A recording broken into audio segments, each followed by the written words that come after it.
Welcome students. इस video में बात करेंगे हम purpose of issuing redeemable preference share. जो पर्पस है वो क्या रहेगा, ऑब्जेक्ट क्या है रिडीमेबल प्रेफरेंस शेयर इशू करने का। पर्पस में सबसे पहला पर्पस ये रहता है कंपनी की जो मार्केट रहता है, जो प्राइमरी मार्केट है, एक तो प्राइमरी मार्केट है, एक सेकेंडरी मार्केट है।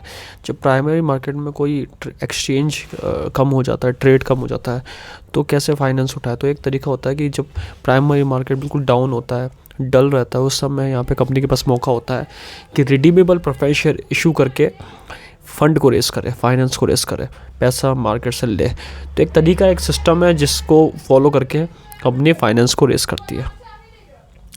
सेकेंड पॉइंट है कंपनी में face difficulty in raising capital as it shares are not traded in stock exchange. अब कंपनी का कई बार यहाँ पे डिफ़िकल्टी भी होती है कि वो उसका जो स्टॉक एक्सचेंज में ट्रेड है वो इतना काम नहीं कर रहा। नए इन्वेस्टर यहाँ पे इन्वेस्ट ही करते क्योंकि उनको लगता है मार्केट नीचे गिर जाएगा।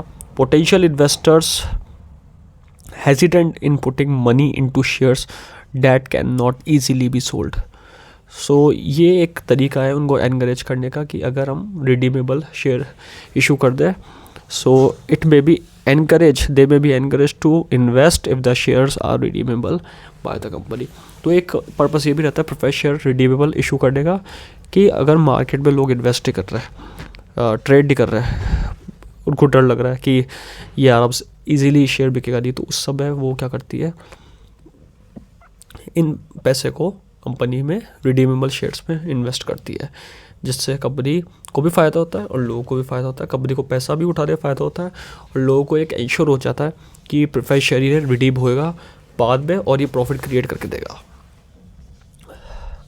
तीसरा पर्पस बता रखा था प्रेफरेंस शेयर्स में भी redeem when there is a surplus of capital and the surplus fund can not be utilized in the business for profitable used.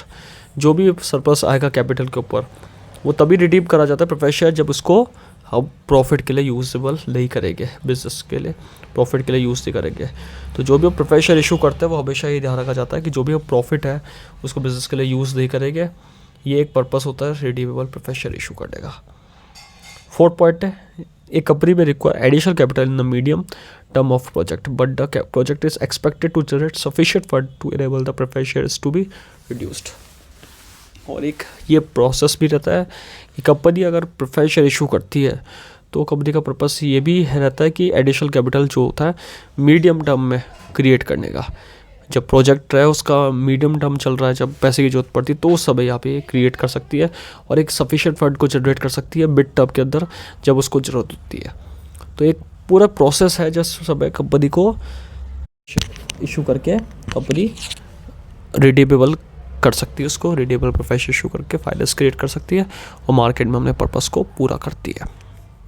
Thank you.